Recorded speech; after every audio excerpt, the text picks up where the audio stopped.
ਭਾਈ ਨੰਦ ਲਾਲ ਦੀ ਵਾਰਤਾ। ਗਜ਼ਨੀ ਦੇ ਹੁਕਮ ਦੇ ਮੀਰ ਮੁਨਸ਼ੀ ਛੱਜੂ ਰਾਮ ਦੇ ਘਰ ਭਾਈ ਨੰਦ ਲਾਲ ਜੀ ਦਾ ਜਨਮ ਗਜ਼ਨੀ ਸ਼ਹਿਰ ਵਿੱਚ ਹੋਇਆ। ਜਦ ਨੰਦ ਲਾਲ ਜੀ 12 ਸਾਲ ਦੇ ਹੋਏ ਤਾਂ ਇਹਨਾਂ ਦੇ ਪਿਤਾ ਜੀ ਨੇ ਆਪਣੇ ਗੁਰੂ ਬੈਰਾਗੀ ਸਾਧੂ ਨੂੰ ਇਹਨਾਂ ਦੇ ਗਲ ਕੰਠੀ ਪਾਉਣ ਦੀ ਰਸਮ ਵਾਸਤੇ ਸੱਦਿਆ। ਜਦ ਨੰਦ ਲਾਲ ਜੀ ਨੂੰ ਬੈਰਾਗੀ ਗੁਰੂ ਨੇ ਉਪਦੇਸ਼ ਦੇ ਕੇ ਕੰਠੀ ਗਲ ਵਿੱਚ ਪਾਉਣ ਵਾਸਤੇ ਆਖਿਆ ਤਾਂ ਆਪ ਜੀ ਨੇ ਹੱਥ ਜੋੜ ਕੇ ਕਿਹਾ, ਇਸ ਕੰਠੀ ਤੋਂ ਮੈਨੂੰ ਕੋਈ ਆਨੰਦ ਪ੍ਰਤੀਤ ਨਹੀਂ ਹੁੰਦਾ। ਮੇਰੇ ਗਲ ਤੁਸੀਂ ਉਹ ਕੰਠੀ ਪਾਵੋ ਜਿਸ ਵਿੱਚ ਪਰਮੇਸ਼ਰ ਦਾ ਜਸ ਹੋਵੇ ਅਤੇ ਜਿਸ ਨੂੰ ਜਪਣ ਨਾਲ ਮੈਨੂੰ ਸਦਾ ਹੀ ਆਨੰਦ ਰਹੇ। ਨੰਦ ਲਾਲ ਦੀ ਇਹ ਗੱਲ ਸੁਣ ਕੇ ਬੈਰਾਗੀ ਗੁਰੂ ਬੜਾ ਪ੍ਰਸੰਨ ਹੋਇਆ ਅਤੇ ਉਸ ਦੇ ਪਿਤਾ ਨੂੰ ਕਿਹਾ ਕਿ ਇਹ ਬਾਲਕ ਬੜਾ ਬੁੱਧੀਵਾਨ ਹੈ। ਮੇਰੇ ਪਾਸ ਐਸੀ ਕੰਠੀ ਨਹੀਂ ਹੈ, ਜਿਸ ਪਾਸ ਹੋਵੇਗੀ ਉਸ ਤੋਂ ਇਹ ਲੈ ਲਵੇਗਾ। ਇਹ ਬਾਲਕ ਹਰੀ ਭਗਤ ਹੈ, ਇਹ ਹਿਰਦੇ ਵਿੱਚ ਹਰੀ ਨਾਮ ਦੀ ਮਾਲਾ ਪਰੋਵੇਗਾ। ਉਪਰੰਤ ਨੰਦ ਲਾਲ 18 ਸਾਲ ਦੀ ਉਮਰ ਤੱਕ ਫਾਰਸੀ ਇਲਮ ਪੜ੍ਹ ਕੇ ਬੜਾ ਲਾਇਕ ਹੋ ਗਿਆ।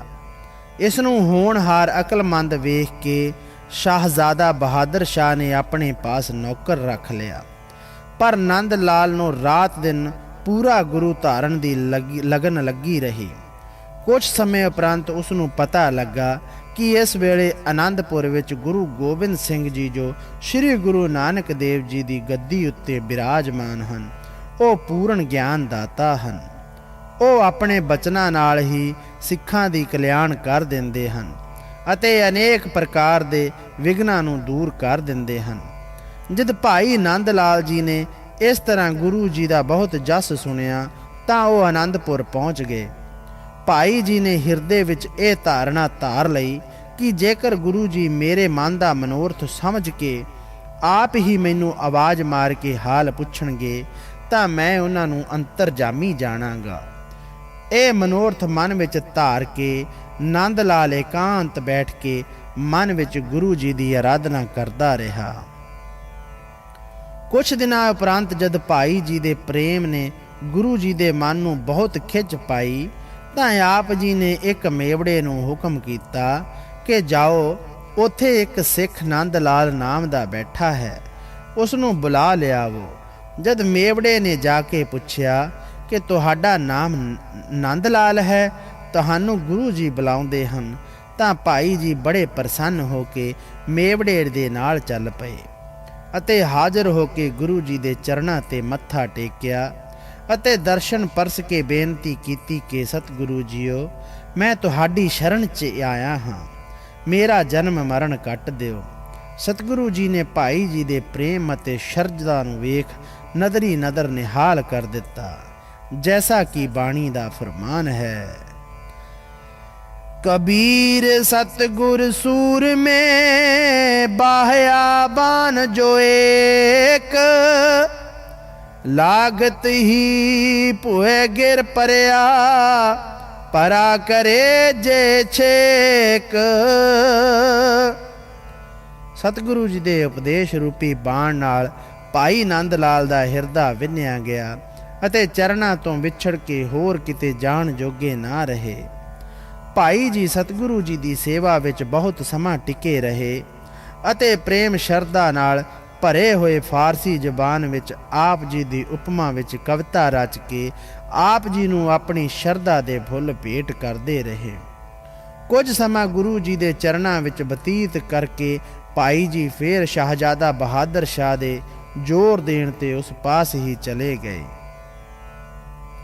ਬਾਦਸ਼ਾਹ ਔਰੰਗਜ਼ੇਬ ਨੇ ਬਹੁਤ ਸਾਰੇ ਮੁਲਾਣੇ ਆਪਣੇ ਪਾਸ ਕੁਰਾਨ ਦੇ ਅਰਥ ਸੁਣਨ ਵਾਸਤੇ ਨੌਕਰ ਰੱਖੇ ਹੋਏ ਸਨ। ਪਰ ਇੱਕ ਦਿਨ ਇੱਕ ਲਫ਼ਜ਼ ਐਸਾ ਆਇਆ ਕਿ ਜਿਸ ਦਾ ਸਪਸ਼ਟ ਅਰਥ ਕਰਕੇ ਔਰੰਗਜ਼ੇਬ ਦੀ ਕੋਈ ਮੌਲਵੀ ਵੀ ਤਸੱਲੀ ਨਾ ਕਰਾ ਸਕਿਆ। ਔਰੰਗਜ਼ੇਬ ਨੂੰ ਜਦ ਕਿਸੇ ਪਾਸੋਂ ਵੀ ਤਸੱਲੀ ਨਾ ਹੋਈ ਤਾਂ ਉਸਨੇ ਬਹਾਦਰ ਸ਼ਾਹ ਨੂੰ ਅਰਥ ਕਰਨ ਵਾਸਤੇ ਆਖਿਆ। ਬਹਾਦਰ ਸ਼ਾਹ ਨੇ ਕਿਹਾ, ਇਸ ਦਾ ਅਰਥ ਸੋਚ ਕੇ ਮੈਂ ਆਪ ਜੀ ਨੂੰ ਤੀਸਰੇ ਪਹਿਰ ਦੱਸਾਂਗਾ। ਬਹਾਦਰ ਸ਼ਾਹ ਨੇ ਘਰ ਆਣ ਕੇ ਭਾਈ ਨੰਦ ਲਾਲ ਨੂੰ ਦੱਸਿਆ ਕਿ ਜਿਹੜੇ ਔਖੇ ਲਫ਼ਜ਼ ਦਾ ਅਰਥ ਬੜੇ ਚਿਰ ਤੋਂ ਅੜਿਆ ਹੋਇਆ ਹੈ ਕੋਈ ਮੌਲਵੀ ਜਿਸ ਨੂੰ ਹੱਲ ਨਹੀਂ ਕਰ ਸਕਿਆ, ਉਹ ਅੱਜ ਬਾਦਸ਼ਾਹ ਨੇ ਮੈਨੂੰ ਪੁੱਛਿਆ ਹੈ ਤਾਂ ਮੈਂ ਉਸ ਨੂੰ ਤੀਸਰੇ ਪਹਿਰ ਅਰਥ ਦੱਸਣ ਦਾ ਇਕਰਾਰ ਕਰਕੇ ਆਇਆ ਹਾਂ। ਪਰ ਮੈਨੂੰ ਸਮਝ ਕੁਝ ਨਹੀਂ ਆਉਂਦਾ, ਜਿਸ ਕਰਕੇ ਮੈਨੂੰ ਬਹੁਤ ਚਿੰਤਾ ਲੱਗੀ ਹੋਈ ਹੈ। ਬਾਦਸ਼ਾਹ ਤੋਂ ਇਹ ਗੱਲ ਸੁਣ ਕੇ ਨੰਦ ਲਾਲ ਨੇ ਉਸ ਦੇ ਬੜੇ ਸਪਸ਼ਟ ਅਰਥ ਕਰਕੇ ਸਮਝਾ ਦਿੱਤੇ, ਜਿਸ ਨੂੰ ਸਮਝ ਕੇ ਬਹਾਦਰ ਸ਼ਾਹ ਬੜਾ ਪ੍ਰਸੰਨ ਹੋ ਗਿਆ ਅਤੇ ਭਾਈ ਨੰਦ ਲਾਲ ਨੂੰ ਬਹੁਤ ਮਾਣ ਵਡਿਆਈ ਨਾਲ ਸਿਰੋਂ ਪਾਉ ਦਿੱਤਾ। ਤੀਸਰੇ ਪਹਿਰ ਜਦ ਸਾਹਿਬਜ਼ਾਦੇ ਔਰੰਗਜ਼ੇਬ ਪਾਸ ਜਾ ਕੇ ਉਸ ਕਠਿਨ ਪਦ ਦਾ ਅਰਥ ਕਰਕੇ ਸੁਣਾਇਆ ਤਾਂ ਔਰੰਗਜ਼ੇਬ ਨੇ ਬੜਾ ਹੈਰਾਨ ਹੋ ਕੇ ਪੁੱਛਿਆ ਕਿ ਇਹ ਅਰਥ ਤੂੰ ਆਪ ਕੀਤੇ ਹਨ ਜਾਂ ਕਿਸੇ ਪਾਸੋਂ ਪੁੱਛੇ ਹਨ, ਸੱਚ ਦੱਸ। ਇਸ ਦੇ ਉੱਤਰ ਵਿੱਚ ਸ਼ਾਹਜ਼ਾਦੇ ਨੇ ਦੱਸਿਆ ਕਿ ਜਹਾਂਪਨਾ ਇਹ ਅਰਥ ਮੇਰੇ ਮੀਰ ਮੁਨਸ਼ੀ ਨੰਦ ਲਾਲ ਨੇ ਕੀਤੇ ਹਨ। ਔਰੰਗਜ਼ੇਬ ਨੇ ਕਿਹਾ, ਅੱਛਾ, ਕੱਲ ਉਸ ਨੂੰ ਮੇਰੇ ਪਾਸ ਲਿਆਓ, ਮੈਂ ਉਸ ਨੂੰ ਵੇਖਣਾ ਚਾਹੁੰਦਾ ਹਾਂ, ਉਹ ਬੜਾ ਅਕਲਮੰਦ ਜਾਪਦਾ ਹੈ। ਦੂਸਰੇ ਦਿਨ ਜਦ ਸ਼ਾਹਜ਼ਾਦੇ ਨੇ ਨੰਦ ਲਾਲ ਨੂੰ ਬਾਦਸ਼ਾਹ ਦੇ ਹਾਜ਼ਰ ਕੀਤਾ ਤਾਂ ਬਾਦਸ਼ਾਹ ਉਸ ਨੂੰ ਵੇਖ ਕੇ ਬੜਾ ਖੁਸ਼ ਹੋਇਆ ਅਤੇ ਆਖਿਆ, ਤੈਨੂੰ 100 ਵਾਰ ਸ਼ਾਬਾਸ਼ ਹੈ, ਤੂੰ ਇਹ ਅਰਥ ਠੀਕ ਕੀਤਾ ਹੈ। ਪਿੱਛੋਂ ਸ਼ਹਿਜ਼ਾਦੇ ਨੂੰ ਔਰੰਗਜ਼ੇਬ ਨੇ ਕਿਹਾ ਕਿ ਇਸ ਦਾ ਹਿੰਦੂ ਹੋਣਾ ਮੈਨੂੰ ਚੰਗਾ ਨਹੀਂ ਲੱਗਦਾ, ਇਸ ਨੂੰ ਜਿਵੇਂ ਕਿਵੇਂ ਕਰਕੇ ਆਪਣੇ ਦੀਨ ਵਿੱਚ ਲੈ ਆਓ। ਐਸਾ ਅਕਲਮੰਦ ਆਦਮੀ ਮੁਸਲਮਾਨ ਹੋਣਾ ਚਾਹੀਦਾ ਹੈ, ਹਿੰਦੂਆਂ ਵਿੱਚ ਇਹੋ ਜਿਹਾ ਅਕਲਮੰਦ ਨਹੀਂ ਚਾਹੀਦਾ। ਬਾਦਸ਼ਾਹ ਦੀ ਇਹ ਇੱਛਾ ਸਮਝ ਕੇ ਬਹਾਦਰ ਸ਼ਾਹ ਨੇ ਭਾਈ ਨੰਦ ਲਾਲ ਨੂੰ ਕਿਹਾ ਕਿ ਤੂੰ ਇੱਥੋਂ ਚਲਿਆ ਜਾ, ਨਹੀਂ ਤਾਂ ਬਾਦਸ਼ਾਹ ਦਾ ਇਰਾਦਾ ਤੈਨੂੰ ਮੁਸਲਮਾਨ ਕਰ ਦੇਣ ਦਾ ਹੈ। ਤੂੰ ਮੇਰਾ ਮਿੱਤਰ ਹੈ, ਇਸ ਵਾਸਤੇ ਮੈਂ ਤੈਨੂੰ ਦੱਸ ਦਿੱਤਾ ਹੈ, ਹੋਰ ਮੈਂ ਤੇਰੀ ਕੋਈ ਸਹਾਇਤਾ ਨਹੀਂ ਕਰ ਸਕਦਾ। ਸ਼ਾਹਜ਼ਾਦੇ ਪਾਸੋਂ ਇਹ ਗੱਲ ਸੁਣ ਕੇ ਨੰਦ ਲਾਲ ਜੀ ਨੇ ਆਪਣੇ ਮਿੱਤਰ ਦਰੋਗੇ ਨਾਲ ਸਾਰੀ ਗੱਲ ਕੀਤੀ ਤਾਂ ਉਸਨੇ ਕਿਹਾ ਕਿ ਮੈਂ ਵੀ ਇਸ ਪਾਸ ਨਹੀਂ ਰਹਿਣਾ ਚਾਹੁੰਦਾ, ਮੈਂ ਵੀ ਤੇਰੇ ਨਾਲ ਗੁਰੂ ਜੀ ਪਾਸ ਜਾ ਕੇ ਜਨਮ ਮਰਨ ਸਵਾਰਾਂਗਾ। ਇਸ ਤਰ੍ਹਾਂ ਦਰੋਗੇ ਵੀ ਭਾਈ ਨੰਦ ਲਾਲ ਜੀ ਦੇ ਨਾਲ ਹੀ ਗੁਰੂ ਜੀ ਪਾਸ ਆਨੰਦਪੁਰ ਆ ਗਿਆ। ਭਾਈ ਨੰਦ ਲਾਲ ਜੀ ਨੇ ਹਾਜ਼ਰ ਹੋ ਕੇ ਸਤਿਗੁਰੂ ਜੀ ਦੇ ਚਰਨ ਪਰਸੇ ਅਤੇ ਆਪਣੀ ਪੁਸਤਕ ਬੰਦਗੀਨਾਮਾ ਆਪ ਜੀ ਦੀ ਮਹਿਮਾ ਵਿੱਚ ਲਿਖੀ ਹੋਈ ਆਪ ਜੀ ਦੀ ਭੇਟਾ ਕੀਤੀ। ਸਤਿਗੁਰੂ ਜੀ ਨੇ ਉਸ ਨੂੰ ਪੜ੍ਹ ਅਤੇ ਸੁਣ ਕੇ ਆਖਿਆ, ਇਹ ਬੰਦਗੀਨਾਮਾ ਨਹੀਂ ਹੈ, ਸਗੋਂ ਜ਼ਿੰਦਗੀਨਾਮਾ ਹੈ, ਕਿਉਂਕਿ ਇਹ ਜ਼ਿੰਦਗੀ ਨੂੰ ਸੁੱਖ ਦੇਣ ਵਾਲਾ ਹੈ।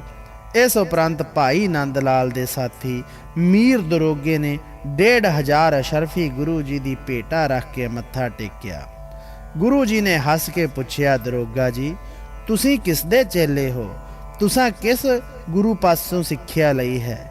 ਦਰੋਗਾ ਜੋ ਜਾਤ ਦਾ ਸੈਯਦ ਸੀ, ਉਸਨੇ ਕਿਹਾ, ਜੀ ਮੇਰਾ ਗੁਰੂ ਨੰਦ ਲਾਲ ਹੈ, ਮੈਂ ਇਸ ਦਾ ਸਿੱਖ ਬਣ ਕੇ ਇਸ ਤੋਂ ਉਪਦੇਸ਼ ਲਿਆ ਹੈ। ਭਾਈ ਆਲਮ ਸਿੰਘ ਰਤਨ ਜੋ ਇਸ ਵੇਲੇ ਪਾਸ ਖੜਾ ਸੀ, ਉਸਨੇ ਸੈਯਦ ਨੂੰ ਕਿਹਾ ਕਿ ਤੂੰ ਗੁਰੂ ਜੀ ਦੀ ਬੇਅਦਬੀ ਕੀਤੀ ਹੈ, ਇਹਨਾਂ ਦੇ ਹੁੰਦਿਆਂ ਹੀ ਤੂੰ ਇਹਨਾਂ ਦੇ ਇੱਕ ਸਿੱਖ ਨੂੰ ਗੁਰੂ ਆਖਿਆ ਹੈ, ਇਹਨਾਂ ਤੋਂ ਬਿਨਾਂ ਹੋਰ ਕੋਈ ਪੁਰਸ਼ ਗੁਰੂ ਨਹੀਂ ਹੈ। ਇਹ ਗੱਲ ਸੁਣ ਕੇ ਸੈਯਦ ਚੁੱਪ ਹੋ ਰਿਹਾ, ਪਰ ਗੁਰੂ ਜੀ ਨੇ ਉਸ ਦੇ ਮਨ ਦੀ ਜਾਣ ਕੇ ਆਲਮ ਸਿੰਘ ਨੂੰ ਆਖਿਆ, ਤੂੰ ਇਸ ਨੂੰ ਕੁਛ ਨਾ ਆਖ, ਅਸੀਂ ਨੰਦ ਲਾਲ ਨੂੰ ਗੁਰੂ ਪਦ ਦੀ ਬਖਸ਼ਿਸ਼ ਕਰਦੇ ਹਾਂ, ਜੋ ਇਸ ਦਾ ਸਿੱਖ ਬਣੇਗਾ ਸੁੱਖ ਪਾਏਗਾ। ਨੰਦ ਲਾਲ ਨੇ ਮੈਨੂੰ ਪਛਾਣ ਲਿਆ ਹੈ, ਇਸ ਕਰਕੇ ਇਸ ਨੂੰ ਗੁਰਮੁਖ ਗੁਰਪਦ ਦੀ ਬਖਸ਼ਿਸ਼ ਹੋਈ ਹੈ। ਦਰੋਗੇ ਬਾਬਤ ਆਪ ਜੀ ਨੇ ਆਲਮ ਸਿੰਘ ਨੂੰ ਫਰਮਾਇਆ ਕਿ ਇਹ ਬੜਾ ਧਰਮੀ ਹੈ, ਜਿਸ ਨੇ ਨੰਦ ਲਾਲ ਤੋਂ ਸਿੱਖਿਆ ਲਈ ਹੈ। ਤੂੰ ਇਹਨਾਂ ਨੂੰ ਹਾਸ ਬਿਲਾਸ ਦੀਆਂ ਮੋਟੀਆਂ ਗੱਲਾਂ ਨਾ ਆਖ। ਇਸ ਤਰ੍ਹਾਂ ਭਾਈ ਨੰਦ ਲਾਲ ਜੀ ਅਤੇ ਦਰੋਗਾ ਬੜੇ ਪ੍ਰੇਮ ਨਾਲ ਗੁਰੂ ਜੀ ਪਾਸ ਟਿਕ ਕੇ ਆਪਣਾ ਜੀਵਨ ਸੁਖੀ ਨਾਲ ਬਤੀਤ ਕਰਦੇ ਰਹੇ। ਬੋਲੋ ਭਾਈ ਜੀ, ਵਾਹਿਗੁਰੂ।